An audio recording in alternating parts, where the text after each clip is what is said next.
Headlines आपने मुलाहिजा की और अब इन खबरों की तफसीलात। सबसे पहले बात करेंगे फलस्तीन और गजा की। गजा में 33 रोज से जारी इसराइल की वहशियाना कार्रवाइयों के बाद 3 रोज की जंगबंदी का इम्कान है। इसराइली मीडिया के मुताबिक 12 यरगबालियों की रहाई के बदले 3 दिन सीज फायर के लिए मुज़ाकरात भी हो रहे हैं। इन यरगबालियों में 6 अमरीकी शहरी भी शामिल हैं। गजा में 33 रोज से जारी इसराइल की वहशियाना कार्रवाइयों के बाद 3 रोज की जंगबंदी का इम्कान है।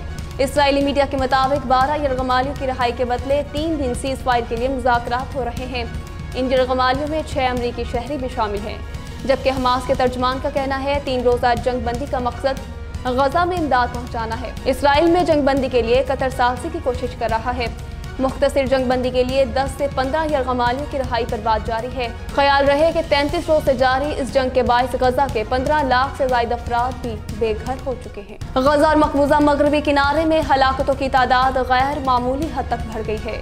फलस्तीनी वजारत सेहत की जानिब से 6 नवंबर को जारी करदा एदाद शुमार के मुताबिक अब तक इसराइली हमलों में 10,000 से ज्यादा अफराद हलाक हो चुके हैं, जिनमें 41 बच्चे भी शामिल हैं, यानी औसत हर 10 मिनट में एक बच्चे की हलाकत हो रही है। गैर मुल्की मीडिया के मुताबिक गजा की पट्टी पर इसराइली जारहियत की वजह से फलस्तीनियों में बीमारियां फैलने का संगीन खतरा है। WHO के मुताबिक इसराइली बमबारी की वजह से सेहत का निज़ाम तबाह हो गया है। पनाह के लिए ना कोई छत है और ना ही फलस्तीनियों के लिए साफ पानी तक रसाई मुमकिन है, जिस वजह से मुख्तलिफ इन्फेक्शन फैलने का खतरा है, जिसमें पेट की खराबी जैसे मसाइल शामिल हैं। अक़वाम मुत्तहिदा ने कहा है कि गजा में सेहत, निकासी आब, साफ पानी और खुराक जैसी बुनियादी सहूलियात दस्तयाब नहीं और मुकम्मल निज़ाम मुनहदिम होने के करीब है। याद रहे कि गजा पर इसराइली जारहियत का सिलसिला 33 रोज से जारी है, जिसके दौरान अब तक 10,529 फलस्तीनी शहीद हो चुके हैं, जिनमें 4,000 से ज़ायद बच्चे भी शामिल हैं। पंजाब हुकूमत ने लाहौर समेत मुख्तलिफ शहरों के जुज़वी लॉकडाउन में तब्दीली करती 8 अजला में मार्केट्स को आज और कल खोलने की इजाज़त दे दी। महकमा प्राइमरी हेल्थ केयर पंजाब ने तरमीमी नोटिफिकेशन भी जारी कर दिया है। नोटिफिकेशन के मुताबिक शॉपिंग मॉल समेत मार्केट्स हफ्ते और इतवार को बंद रहेंगी। फैसले का इतलाक लाहौर, ननकाना साहिब, शेखुपुरा, कसूर में होगा। जारी नोटिफिकेशन के मुताबिक फैसले का इतलाक गुजरावाला, नारोवाल, हाफिजाबाद, सियालकोट पर भी होगा। आज और कल शॉपिंग मॉल्स और मार्केट्स मामूल के मुताबिक खुलेंगी। रेस्टोरेंट्स, सिनेमा, जिम भी आज खुले रहेंगे। पाकिस्तान और IMF के दरमियान तकनीकी मुज़ाकरात का नया सिलसिला आज शुरू होगा। IMF ने रिटेलर्स, ज़राई इनकम टैक्स और रियल एस्टेट से टैक्स लेने का मुतालबा कर दिया और टैक्स वसूली में शॉर्टफॉल की सूरत में फौरी तौर पर नए इक़दामात पर इत्तफाक किया गया है। ज़राए के मुताबिक फेडरल बोर्ड ऑफ रेवेन्यू ने रवा माली साल के लिए टैक्स वसूली प्लान IMF से शेयर कर दिया और प्लान का जायजा लेने के बाद IMF मजीद इक़दामात तजवीज़ करेगा। ज़राए का कहना है कि रिटेलर्स पर फिक्स्ड टैक्स आयद करने की तजवीज़ ज़ेर गौर है, ताहम IMF इस पर रजामंद नहीं है और IMF ने ज़राई आमदन को टैक्स नेट में लाने के लिए सुबह से टाइम लाइन तय करने का मुतालबा किया है।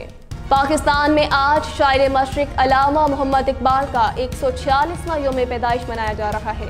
इस हवाले से मज़ार कायद पर गार्ड्स की तब्दीली की पुरवकार तकरीब हुई, जिसमें पाकिस्तान नेवी के दस्ते ने मज़ार इकबाल पर गार्ड्स के फराइज संभाल लिए हैं। मज़ार इकबाल पर गार्ड्स की तब्दीली की खुसूसी तकरीब में station commander navy commodore Sajid Hussain ने बतौर मेहमान खुसूसी शिरकत की। उन्होंने मज़ार इकबाल पर फातिहा खानी की और फूल भी चढ़ाए। इसके अलावा स्टेशन कमांडर पाक नेवी लाहौर कमोडोर साजिद हुसैन ने मेहमानों की किताब में तासुरात भी कलमबंद किए। मज़ार इकबाल पर दुआ और फातिहा खानी के लिए शहरियों की आमद का सिलसिला सुबह से जारी है।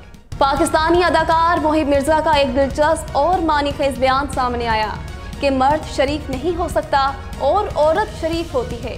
हाल ही में एक पॉडकास्ट के दौरान मेज़बान ने मोहिब मिर्जा से सवाल किया कि आपके घर में किसका हुक्म चलता है, जिस पर मोहिब मिर्जा ने बताया कि मेरा घर डिक्टेशन वाला घर नहीं है। पॉडकास्ट के दौरान मेज़बान ने मोहिब मिर्जा से सवाल किया कि आम तौर पर एक शरीफ आदमी के घर में उसकी बीवी की ज्यादा चलती है, तो आपके घर में किसकी ज्यादा चलती है, जिस पर मोहिब ने उल्टा मेज़बान से सवाल किया कि किसने कहा कि मैं शरीफ आदमी हूँ। अदाकार का कहना था कि मैं शरीफ आदमी नहीं हूँ। अगर आप आदमी हैं तो आप शरीफ नहीं हो सकते। अगर कोई ऐसा कहता है तो वो सब बकवास है। औरत या मर्द दोनों को इस खुशफहमी में नहीं रहना चाहिए कि अगर आदमी है तो शरीफ होगा। मोहिब मिर्जा के बयान पर मेज़बान ने सवाल किया कि क्या आपके नज़दीक औरत शरीफ हो सकती है, जिस पर मोहिब मिर्जा ने एतराफ़ किया कि औरत शरीफ होती है लेकिन मर्द शरीफ नहीं हो सकता। PCB ने साबिक चीफ सेलेक्टर इंज़माम उल हक का इस्तीफ़ा कबूल कर लिया है। कुछ रोज़ कबल इंज़माम उल हक का एक कंपनी के साथ शेयर होल्डर होने का मामला सामने आया था। तहम इंजमामुल हक ने कमेटी की तश्कील से पहले ही चीफ सेलेक्टर के ओहदे से इस्तीफा दे दिया है। ज़राए का कहना है कि अब पाकिस्तान क्रिकेट बोर्ड की जानिब से इंजमामुल हक का इस्तीफा कबूल कर लिया गया है। साबिक कप्तान और कौमी टीम के चीफ सेलेक्टर इंजमामुल हक ने एक टीवी इंटरव्यू में भी कहा कि वो मजीद काम नहीं करना चाहते।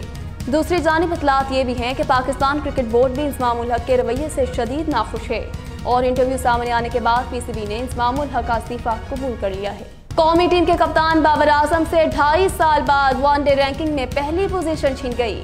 आईसीसी वनडे रैंकिंग के मुताबिक बाबर आजम दूसरे नंबर पर चले गए, जबकि उनकी जगह भारतीय ओपनर शुभमन गिल नंबर 1 पर विराजमान हो गए हैं। शुभमन गिल के 830 रैंकिंग पॉइंट्स हो गए हैं, जबकि बाबर आजम 824 रैंकिंग पॉइंट्स के साथ दूसरे नंबर पर हैं।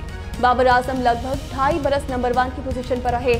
अब वनडे रैंकिंग में जनूबी अफ्रीका के क्विंटन डी कॉक तीसरे, भारत के विराट कोहली चौथे और ऑस्ट्रेलिया के डेविड वार्नर 5वें नंबर पर हैं। इसके अलावा पाकिस्तान के फखर जमान हफ्तावार रैंकिंग में 11वें नंबर पर, जबकि अफगानिस्तान के इब्राहिम जरदान 12वें नंबर पर आ गए हैं।